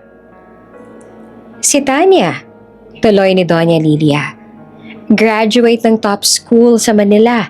May sariling boutique, marunong humarap sa tao. Alam ang asal. Tapos ay ngumiti siya kay Maricar na parang nananadya. Hindi tulad ng iba dyan. Tahimik ang crowd. May ibang umiti, may ibang tumawa ng mahina. Yung iba kunyari walang narinig pero halatang kinikilig sa drama. Si Maricar, parang nasusunog sa hiya. Si Tanya tumingin kay Maricar mula ulo hanggang paa. Saglit siyang umiti. Pero yung ngiting parang may piti. Ay, sabi ni Tanya na soft voice. Ikaw pala si Maricar. Opo. Sagot ni Maricar, pinipilit maging matatag. Ang cute ng baby, sabi ni Tanya. Pero hindi naman lumapit para tulungan. Ganyan talaga pag first time mom. Medyo nahihirapan. Napakagat si Maricar sa labi. Medyo nahihirapan? Kung alam lang nila. At doon narinig ni Maricar ang isang bulong mula sa isa sa mga tiyahin. Hindi niya sinasadya. Pero malinaw. Yan ang sinasabi ko. Yan yung pinakasalan ni Enzo. Hindi bagay. Noon pa namin yung pinag-uusapan. Sumunod pa ang isa. 'Di ba? Sabi ko na, mukhang pera lang naman yan. At isa pa, basta maayos sanang buhay ni Enzo kung si Celine na lang pinakasalan niya. Parang may bumagsak sa sikmura ni Maricar. Noon pa. Ibig sabihin, matagal na siyang pinag-uusapan. Matagal na siyang kinukutya. Matagal na siyang hinusgahan. Hindi lang ngayon. Hindi lang dahil sa suot niya, kundi dahil ayaw nila sa kanya ever since. At si Enzo? Nasaan si Enzo noong una pa lang? Bakit hindi niya sinabi? Bakit pinabayaan niya? Umikot ang tingin ni Maricar sa hall. Nakita niya si Enzo sa di kalayuan. Nakikipag-usap pa rin. Nakangiti, parang ang sarap ng buhay. At sa unang pagkakataon na pagtanto ni Maricar, ang masakit na totoo. Hindi siya welcome sa pamilyang ito. At baka kahit sa puso ni Enzo ngayon, hinigpitan niya ang yakap sa anak niya. Umuubo pa rin si Mika. Nanginginig na sa pagod. At sa gitna ng ingay ng party, naglakas loob si Maricar huminga ng malalim. Tahimik siyang tumalikod sa kanila. Hindi siya tumakbo. Hindi siya nagwala. Pero bawat hakbang niya palayo, parang unti-unting may nabubuong desisyon sa loob niya. Kung ganito sila, hanggang dito na lang. Sa oras na yon, gusto na lang sana ni Maricar na umuwi. Wala na siyang pake kung masabihan siyang bastos o walang respeto. Wala na rin siyang pake kung magalit si Enzo. Ang gusto niya lang ay ilayo ang anak niya sa lugar na ito. Pero hindi ganun kadali. Dahil dito, kahit asawa siya, parang wala siyang karapatan. At sa mansyon na punong-puno ng ilaw at tao, si Maricar ay parang anino lang na pwedeng utusan. Pagbalik niya sa likod, sa kitchen area, sinubukan niyang patahimikin si Mika. Pinaupo niya ang bata sa isang plastic chair. Binuksan niya ulit ang bag at kinuha ang maliit na gamot na dala niya. Yung pang-ubo. Anak, inom tayo ha? Pakiusap niya. Umiiyak pa rin si Mika. Pero sumunod naman. Pagkatapos uminom, bahagyang humina ang iyak. Pero halata pa rin ang pagod at init. Habang inaayos ni Maricar yung bag, biglang may boses na sumigaw mula sa kusina. Hoy! Ikaw! Napalingon si Maricar. Isang matabang babae na mukhang head maid o manager ng kitchen staff ang nakatayo. Naka-cross arms. Galit ang mukha. Ako po? Tanong ni Maricar. Oo, ikaw, sabi ng babae. Yung mga plato sa labas, ang dami. Tulungan mo nga kami dito. Natigilan si Maricar. Po? Parang hindi niya maintindihan. Huwag ka nang magpo. Iritableng sabi ng babae. Andyan ka lang naman. Wala ka namang ginagawa. Doon ka sa lababo. Hugasan mo yan. Parang nabulunan si Maricar. Gusto niyang sumagot. Gusto niyang sabihin, hindi ako staff. Asawa ko ni Enzo. Pero pagtingin niya kay Mika, nakasandal at inuubo. Alam niyang kailangan niyang manatiling kalmado. Ayaw niyang madagdagan pa ang gulo. Sige po. Mahina niyang sagot. Tumayo siya, iniwan si Mika sa upuan. Pero hawak-hawak niya pa rin ang mata ng bata. Anak, dito ka lang ha? Mommy lang sandali. Bulong niya. Lumapit siya sa lababo. At doon niya nakita ang dami ng hugasin, mga plato, Mga baso, kutsara, tinidor, mga tray na may natirang sauce. May mga mamantikang kaldero. Parang resto, parang catering. Tumulo ang pawis ni Maricar habang nagsimula siyang maghugas. Binigyan siya ng apron na hindi naman sakto sa kanya, pero sinuot niya. Nakatali pa rin ang buhok niya ng maayos, pero halatang pagod. Habang naghuhugas siya, naramdaman niya na may ibang staff na tinitingnan siya. May iba na bumubulong, may iba na umiiling, at sa bawat patak ng tubig sa kamay niya, parang mas lalong bumababa ang tingin niya sa sarili. Ganito na ba talaga? Asawa siya, pero parang katulong. Habang nagbabanlaw siya ng mga baso, may biglang dumaan sa likod niya. Ang tunog ng heels na malakas sa tiles. Nang lumingon siya, si Celine, iyong ex. Dumadaan ito sa likod kasama ang dalawang babae. Siguro mga kaibigan o relatives. Lahat nakaglam. Halatang galing sa main hall kasi mabango at fresh sila. Napahinto si Celine na makita si Maricar. Saglit lang, pero kitang-kita ni Maricar yung reaksyon. Yung tingin na parang nanalo. Yung ngiti na parang may satisfaction. OMG! Sabi ni Celine na hindi malang binababaan ang boses niya. Siya ba yun? Yung isang babae tumawa. Oo ata, asawa ni Enzo. Tumingin si Celine kay Maricar. Tapos tumingin sa lababo, sa mga plato, sa apron. Grabe.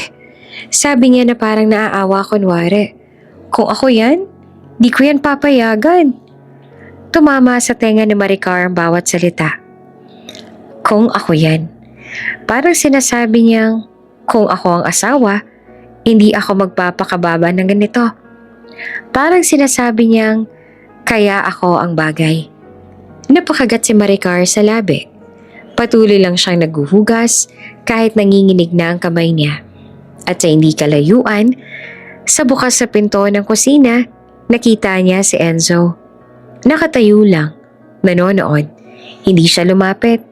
Hindi niya sinasabing, tama na. Hindi niya sinasabing, asawa ko yan. Hindi niya sinasabing, huwag niyong utusan. Wala. Tahimik lang siya, parang wala lang sa kanya. At doon mas masakit kesa sa lahat ng pang-iinsulto. Yung realization na hindi lang pamilya niya ang nanlalait. Pati ang asawa niyang dapat sumalo sa kanya, hinayaan siyang masaktan. Lumapit si Celine sa pinto kung nasaan si Enzo. At para bang nagbibiro pa. Enzo? Tawag niya na sweet ang boses. Ayun ba yung bagong setup niyo? Wife mo na yung tagahugas? May halong tawa. May halong lait. At si Enzo, hindi siya sumagot ng maayos. Hindi niya kinontra. Hindi niya sinabing, huwag kang ganyan. Ang ginawa lang niya, isang maliit na ngiti. Pilit, pero present. At para kay Maricar, sapat na yon para masira ang natitirang pagtitiis niya. Parang binuksan ng ngiting yon ang pintuan ng katotohanan. Pinapahiya na siya at hinahayaan ni Enzo. Hindi dahil hindi niya napapansin kundi dahil hindi niya pinipigilan. Nag-init ang mata ni Maricar pero hindi siya umiyak. Hindi pa. Pinagpatuloy niya ang paghuhugas. Parang robot. Pero sa loob niya may binubuo ng plano ang puso niya. Hindi revenge agad, hindi sigaw, kundi isang desisyong matagal nang hinihintay. Hindi niya hahayaang lumaki ang anak niya sa ganitong klaseng buhay. Sa likod ng mansyon, sa harap ng mga hugasin, sa gitna ng lahat ng mga matang mapangmata, naramdaman ni Maricar ang pinakamabigat na betrayal. At mas masakit pa dahil ang nagtulak nito ay ang lalaking minahal niya. Lumalim na ang gabi sa mansyon. Sa main hall, naroon rin ang tugtugan. May mga bisitang lasing na sa saya. May tumatawa ng malakas. May sumasayaw kahit medyo sentonado na ang banda. Ang iba naman nasa mesa pa rin. Nag-uusap tungkol sa negosyo at chismis na parang walang katapusan. Pero si Maricar, Matagal nang naubos. Pagod na ang katawan niya. Pagod na ang isip niya. At ang mas masakit, pagod na rin ang puso niya. Karga niya si Mika, halos tulog na pero inuubo pa rin. Mainit ang katawan ng bata at parang hirap huminga. Ramdam ni Maricar ang lagkit ng pawis sa leeg ng anak niya. Bawat ubo nito, parang may humahampas sa dibdib niya. Lumapit siya kay Enzo sa gilid ng hall. Sa wakas, naglakas loob. Enzo, mahina niyang tawag. Tumingin naman si Enzo pero ang mata niya ay parang iritable. Parang naputol siya sa mas importanteng bagay. Ano? Tanong niya. May lagnat si Mika. Sabi ni Maricar. Pilit kalmado kahit nanginginig ang boses. Pwede ba tayo? Maricar. Putol na Enzo sabay tingin sa paligid. Parang natatakot na marinig ng iba. Huwag ka nang gumawa ng eksena. Hindi naman nakaimek si Maricar. Wala namang eksena. Sabi niya na halos pabulong. May sakit ang anak natin. Napabuntong hininga si Enzo. Mamaya na. Huwag ngayon. Maraming tao. At bumaling ulit siya sa kausap niya. Parang wala lang. Parang hindi niya anak. Napatigil si Maricar at para siyang sinuntok ng katotohanan. Hindi na siya humingi ng kahit ano. Tumalikod na lang siya, dahan-dahan, habang pilit pinipigilan ng luha. Kung hindi siya aasikasuhin ni Enzo, siya na lang. Bandang 11:00 na ng gabi, unti-unti nang nawawala ang mga bisita. May mga nagpaalam, may mga hinihintay na driver, may mga bumabagsak na sa sofa sa sobrang pagod. Si Doña Lilia abala pa rin, pero halatang gusto na ring matapos ang araw. Si Maricar nasa gilid lang, hawak ang anak na halos hindi na makaupo sa sariling pagod. At sakto, lumapit ang isang maid. Ma'am, sabi nito. Tara po. Napatingin si Maricar. Saan po? Sa tutulugan niyo. Sagot naman ng maid na parang neutral lang. Nakahinga ng kaunti si Maricar. Sa wakas, makakahiga na rin sila. Makakapagpahinga na sila ni Mika. Makakainom sila ng gamot ng maayos. Salamat. Mahina niyang sabi at sumunod. Pero habang palayo sila sa main hall, napansin ni Maricar na hindi naman sila papunta sa bahagi ng mansyon na may carpet at ilaw. Hindi sila papunta sa taas kung nasaan ang mga kwarto. Hindi rin sa guest room sa may sariling banyo. Papunta sila sa likod. Mas lalo pang likod. Dumaan sila sa isang mahabang hallway na dim ang ilaw. Then pababa sa maliit na hagdan. Tapos sa may pinto na metal. Pagbukas ng pinto, tumambad ang lugar na parang storage. Amoy lumang kahoy. Amoy alikabok. Amoy karton na nabasa. May mga kahon na nakasalansan. May mga lumang kortina. May sira-sirang upuan. May mga sirang electric fan. At sa isang sulok, may maliit na foam na parang pang-extra. Yun na. Yun ang tutulugan nila. Napatigil si Maricar. Dito po? Tanong niya. Halos hindi makapaniwala. Opo, ma'am. Sagot naman ng maid. Parang walang emosyon. Iyan po ang available. Available? Gusto niyang matawa. Pero wala siyang lakas. Mainit ang hangin. Parang walang ventilation. Tapos ang sahig, malikabok talaga. Naramdaman niyang dumidikit sa paa niya ang dumi. Si Mika, biglang umubo ng malalim. Sumakit ang dibdib ni Maricar. Ma'am, pwede po bang? Nanginginig yung tanong. May baby po kasi. Mainit ho dito tsaka maalikabok. Hindi pa siya tapos magsalita nang may boses na biglang sumingit mula sa pinto. Anong problema? Pagtingin niya ay si Lola.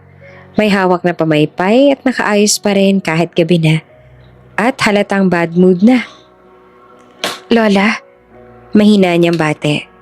Tiningnan siya ni Lola mula ulo hanggang paa. Tapos ay tumingin sa bodega. Ayun naman pala, sabi nito. May tutulugan kayo. Pero po kasi, may sakit po yung bata. Pakiusap ni Maricar. Baka po lumala ang ubo niya dito. Nagtaas naman ng kilay ang lola. Ang arte. Bagay naman kayo dyan ah. Parang may kutsilyong bumaon sa puso ni Maricar. Bagay. Parang sinabi nilang, dito kayo nararapat. Dito kayo nababagay. Hindi kayo pang main house. Hindi kayo pang table. Hindi kayo pang family. Bodega lang. Maid's room lang. Tumigil naman ang maid. Halatang awkward.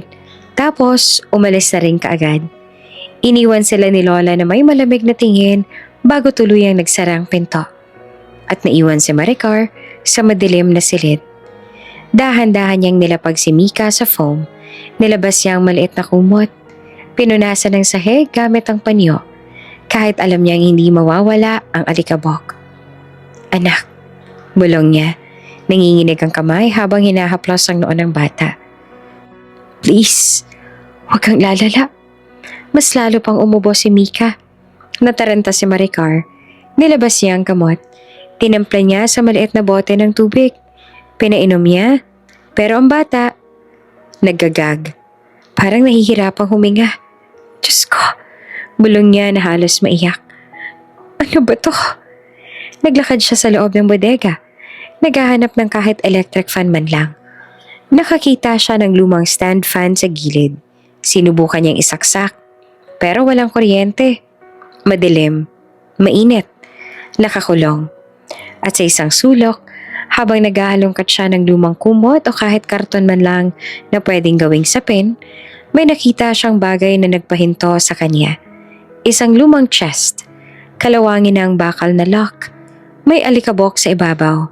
Parang matagal nang hindi nabubuksan. May label.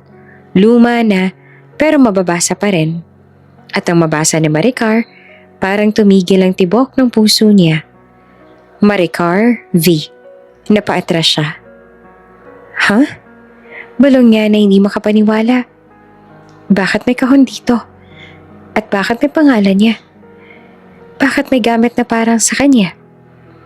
Sa gitna ng init at takot, sa loob ng bodega na parang parusa, may biglang pumasok sa isip niya. Hindi aksidente ang lahat ng to. May koneksyon ang mansyon na to sa kanya. At hindi pa nila alam kung gaanong kalaki ang pagkakamali nila. Tahimik ang bodega, pero parang sumisigaw ang dibdib ni Maricar. Mainit, mabigat ang hangin. Para kang sinasakal sa alikabok. Sa sulok naroon ang anak niyang si Mika. Nakahiga sa foam, nanginginig habang inuubo-ubo. Pawis na pawis. Umiiyak minsan pero wala nang lakas sumagulgol. Shh, anak. Bulong ni Maricar habang pinupunasan ang noon nito. Mommy's here. Pero sa loob-loob niya, halos mabaliw na siya sa takot. Hindi niya mapigilan ang panginginig ng kamay niya habang sinisilip ang paligid. Yung pintuan, nakasara. Walang bentana. Walang kahit anong paraan para makalanghap ng sariwang hangin. Parang kulungan. Yung lumang chest na may pangalan na Maricar V, paulit-ulit niyang tinititigan niyon. Parang takot siyang hawakan. Parang kapag hinawakan niya, sasabog ang katotohanan. Dahan-dahan siyang lumapit. Hinaplos niya ang alikabok sa ibabaw. Ramdam niya ang kalawang sa lock. Bakit may ganito dito? Bulong niya. Gusto niyang buksan. Gusto niyang alamin. Pero mas nauna ang anak niya. Mas mahalaga si Mika ngayon. Umubo ulit ang bata. Yung ubo na parang may plema. Yung ubo na halatang nahihirapan siyang huminga. At doon na tuluyang naputol ang pasensya ni Maricar. Hindi na siya pwedeng manahimik. Hindi na siya pwedeng magpakatatag lang habang pinapatay nila siya sa hiya at pagod. Lumingon siya sa pinto. Parang may narinig na yabag sa labas. Pero wala. Tahimik pa rin. Mukhang tulog na ang mansyon. 1 a.m. Tiningnan niya ang oras sa phone niya. Mababa na ang battery. Nanginginig ang daliri niya habang binubuksan ang contacts. May isang number doon na matagal niya nang hindi tinatawagan. Isang contact na pinili niyang hindi gamitin hanggang ngayon. Attorney Sandoval / Executive Assistant. Napatigil siya at lumunok. Parang may dalawang Maricar sa loob niya ngayon. Yung simpleng nanay na gustong magtiis para sa pamilya. At yung tunay na siya, ang babaeng may kapangyarihang tapusin ang lahat ng ito sa isang tawag lang. Huminga siya ng malalim. Tiningnan niya ulit si Mika. Namumulang pisngi, pawis na pawis. At doon parang may pumutok sa loob niya. Enough. Pinindot niya ang call. Isang ring pa lang may sumagot na kaagad. Ma'am? Mabilis na boses ng lalaki at halatang gising. Halatang alert.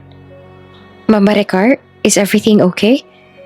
Nanikip ang dibdib ni Maricar sa pagbitiw ng pangalan niya. Ma'am Maricar? Parang biglang bumalik ang totoo.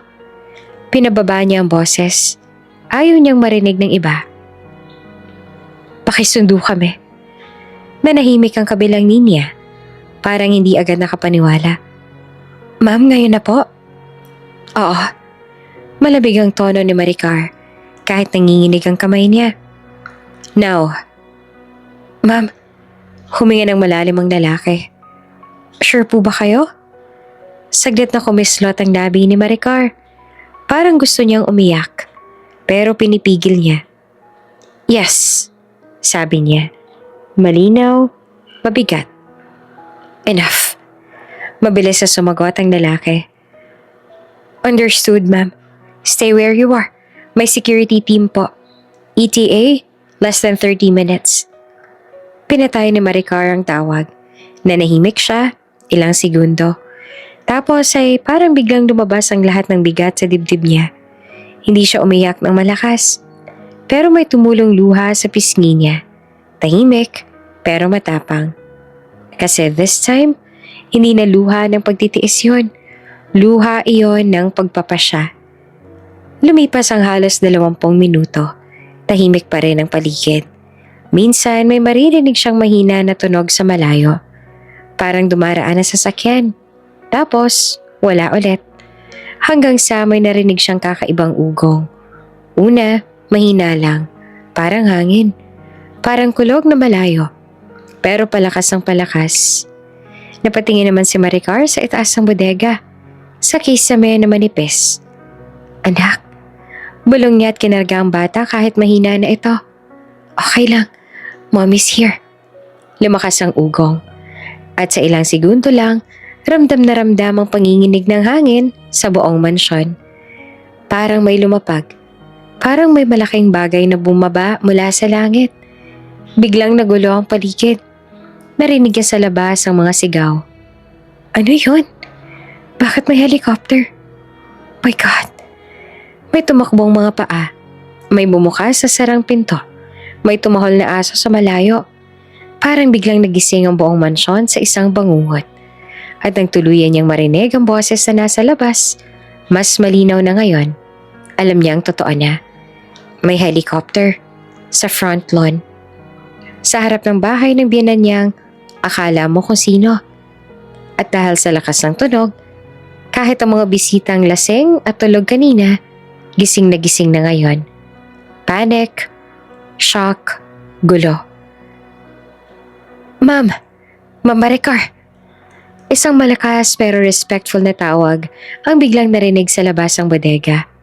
Napapitlag si Maricar. May yabag ng maraming tao. Mabilis, sabay-sabay. Parang trained. Bumukas ang pinto ng bodega. Biglaan, parang emergency. At doon tumambad ang mga lalaking nakaitim. May headset, may flashlight, may mga dalang medical kit. Parang pelikula. Isa sa kanilang lumapit agad kay Maricar at nag-salute ng bahagya. Ma'am, we found you. Tapos may sumunod na lalaki na naka-formal suit. Hawak ang tablet. Halatang assistant. Good evening po, Ma'am Maricar. Sabi niya na sobrang respetado ang boses. We're here to take you and the child home. Napatigil naman si Maricar. Sa unang pagkakataon sa gabing yon, may tumawag din sa kanya ng tama. Hindi ikaw. Hindi yaya. Hindi pabigat. Kundi, ma'am. At habang lumalabas siya ng bodega, karga ang anak niya, kasama ang security team. Sa labas, rinig na rinig niya ang hysterical na boses ng mga tao. Bakit may security? Bakit may helicopter dito? Kanino yun? At sa bawat hakbang palabas ni Maricar, unti-unting lumalapit ang pinakamalaking twist ng gabi. Dahil ngayon, hindi na siyang babaeng pinapahiya. Ngayon, sila na ang matatakot. Parang tumigil ang buong mundo sa harapan ng mansyon. Sa gitna ng malawak na lawn, yung lawn na kanina lang ay tahimik at elegante, ngayon ay puno na ng mga taong nakapajama, nakagaw na gusot, at mga bisitang nagmamadaling lumabas para makita kung ano ang nangyayari. At sa gitna ng lahat, isang helicopter. Umiikot pa ang blades. Malakas ang hangin. Lumilipad ang buhok ng mga tao. May mga napapasigaw. May mga napapatakip ng tenga. May mga natatakot kasi first time nilang makakita ng ganon na lumapag sa mismong bakuran ng pamilyang akala nila ay pinakamayaman. Ngunit mas nakakatakot pa sa helicopter ay ang babaeng lumabas mula sa bodega. Kasunod, ang security team. Si Maricar, karga-karga ang anak niya. Pagod na siya, oo, pero hindi na siya mahina. Hindi na siya yung babaeng tahimik lang na kayang utusan at lokohin. Ngayon ang mga mata niya ay malamig, buo, at sa bawat hakbang niya papalapit sa front lawn, parang may sariling aura siyang dala. Yung aura ng taong may kapangyarihan, pero matagal lang piniling manahimik. Nagkumpulan ng mga bisita, parang nanonood ng live drama. Siya yun? Bakit may security? Wait, si Maricar yan ba? At sa isang iglap, narinig ang pinakamalakas na bulong ng gabi. Ma'am? Si Doña Lilia nanginginig ang kamay habang hawak ang robe niya. Si Lola halos hindi naman makapagsalita. Si Celine nakatayo sa gilid, napako ang tingin kay Maricar na parang hindi makapaniwala. At si Enzo ang pinakaunang tumakbo. Maricar! Hingal siya at naka-blazer pa rin siya pero gusot-gusot na. Pawis ang noo. Parang bigla niyang naalala na may pamilya pala siya. Lumapit siya ng mabilis. Halos matisod. Maricar, ano to? Tanong niya na gulat na gulat. Parang hindi niya alam kung matatakot ba siya o magagalit. Bakit may helicopter? Bakit may mga ganyang tao? Tumingin si Maricar sa kanya. Hindi siya umiyak. Hindi siya sumigaw. Hindi siya nagwala. Pero ang tingin niya ay mas masakit pa sa sigaw. Enzo, mahinahon niyang sabi pero may bigat na parang pader. Umatras ka. Napaatras si Enzo, automatic. Parang hindi niya mapigilan. At doon sa harap ng lahat ng mga bisita, pamilya, at mga staff, dahan-dahang nagsalita si Maricar. Yung boses niya ay kalmado, pero deadly. Hindi niyo alam kung sino ako. Kasi pinili ko maging simple. Tumahimik ang paligid. Parang lahat ay nag-freeze. Kahit yung helicopter, parang biglang humina ang ingay sa pandinig ng lahat dahil mas malakas ang bigat ng sinabi niya. Tumingin si Maricar kay Doña Lilia at Lola. Pinaghugas niyo ako ng plato. Tuloy niya at hindi nagtataas ang boses. Pinakain niyo ako sa likod. Pinatulog niyo kami sa bodega. Habang yung anak ko inuubot nilalagnat. Humigpit ang yakap niya kay Mika. Ang apo ninyo, dagdag niya. Tinawag ninyo ang arte. Napatingin si Lola sa paligid. Parang gusto niyang magsalita pero walang lumalabas. At parang gusto niyang maiyak ni Doña Lilia sa hiya. Pero pilit siyang matigas. Ano bang pinagsasasabi mo? Singal ni Doña Lilia. Kung mayaman ka pala, bakit hindi mo sinabi? Ngumiti si Maricar, pero hindi masaya. Dahil gusto ko sanang maniwala, sagot niya, na may tao pa ring mamahalin ako, bilang Maricar lang. Bumaling siya kay Enzo, at si Enzo halatang nanginginig na. Love, sabi ni Enzo papalapit ulit. Hindi ko alam na ganito ka, please. Tiningnan siya ni Maricar. Parang iniisa-isa lahat ng sugat na ginawa niya sa kanya. Hindi mo alam? Tanong niya. Mahina lang pero tumama sa buong crowd. Tapos huminga siya ng malalim. At sa unang pagkakataon, inamin niya ang katotohanan. Ako si Maricar Villamor, sabi niya. Ako ang may-ari ng Villamor Holdings at investor ako sa kumpanyang pinagtatrabahuhan mo, Enzo. Nagkagulo ang bulungan. Villamor Holdings? Yun ang malaking kumpanya sa Manila. Grabe, siya pala yun? Namutla si Enzo. Ha? Halos maubusan siya ng boses. Investor ka sa... Tumango si Maricar. Yung promotion mo? Dagdag niya. Hindi lang dahil magaling ka. Dahil recommended ka. At alam mo ba kung sino ang pumirma sa approval? Lalong namutla si Enzo. Parang binuhusan ng yelo ang katawan niya. At hindi pa tapos si Maricar. Bumaling siya sa mansyon at sa lupa. Ang lupang tinatayuan ng mansyon na to. Sabi niya habang nakatingin kay Doña Lilia at Lola. Leased. Under Villamor Properties. Parang may sumabog sa hangin. Napaupo si Doña Lilia sa upuan sa sobrang shock. Parang nawala ng lakas ang tuhod niya. Si Lola, tulala. Si Celine ay napaurong.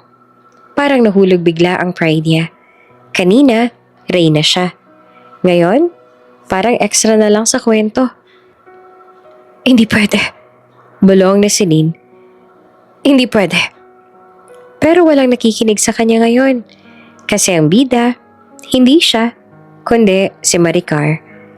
Lumapit ang assistant ni Maricar, hawak ang coat. Ma'am, ready na po kami. The doctor is waiting sa clinic. Tumango si Maricar. Anak ko muna, sabi niya. Dito ay parang nagising ulit si Enzo. Bigla siyang lumapit at tumawak sa braso ni Maricar. Maricar, please, wag. Please. Basag ang boses niya. Ako na, babawi ako. Sige, kasalanan ko. Pero pamilya tayo. Dahan-dahang tinanggal ni Maricar ang kamay niya. Hindi marahas, pero sapat para iparamdam na tapos na. Pamilya? Ulit ni Maricar. Kailan mo kami naging pamilya, Enzo?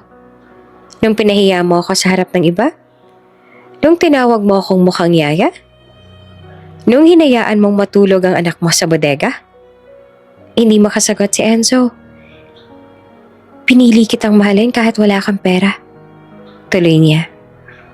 Pinili kitang samahan nung hirap ka. Pero nung ikaw ang umangat, iniwan mo kami sa likod. Tumulo ang luha ni Enzo. Totoo. Pero si Maricar, wala nang luha. Ngayon, sabi niya, pinapakita ko lang kung sino ako. Kasi kailangan kong iligtas ang anak ko at ang sarili ko. Tumingin siya kay Enzo sa huling beses. Hindi mo ako deserve piliin. Sabi niya ng diretso at malinaw. Kasi kahit kailan, hindi mo ako pinili. At habang humahampas ang hangin mula sa helicopter, umakyat si Maricar, karga-karga ang anak niya. At bago siya pumasok, tumigil siya sandali at tumingin sa lahat ng tao sa salon, lalo na kay Lola at Doña Lilia. Hindi siya nagbanta, hindi siya nagmura, hindi niya kailangan. Kasi ang katotohanan na lumabas ngayong gabi, iyon ang pinakamatinding bagsak nila. At habang nagsasara ng pinto ng helicopter, narinig ni Maricar ang mga huling bulong. Grabe, siya pala yun? Pahiya sila. Karma. Umakyat ang helicopter. At sa unang pagkakataon matapos ang napakahabang panahon, lumipad si Maricar palayo sa sakit. Palayo sa mga mapangmata. Palayo kay Enzo. Kasama ang anak niya at kasama ang isang bagong simula. Bago ka pa lang sa channel neto, ibang kwento ni Ate Jane, istorya mo, ikwento ko. Huwag kalimutang pindutin ang notification bell at subscribe button.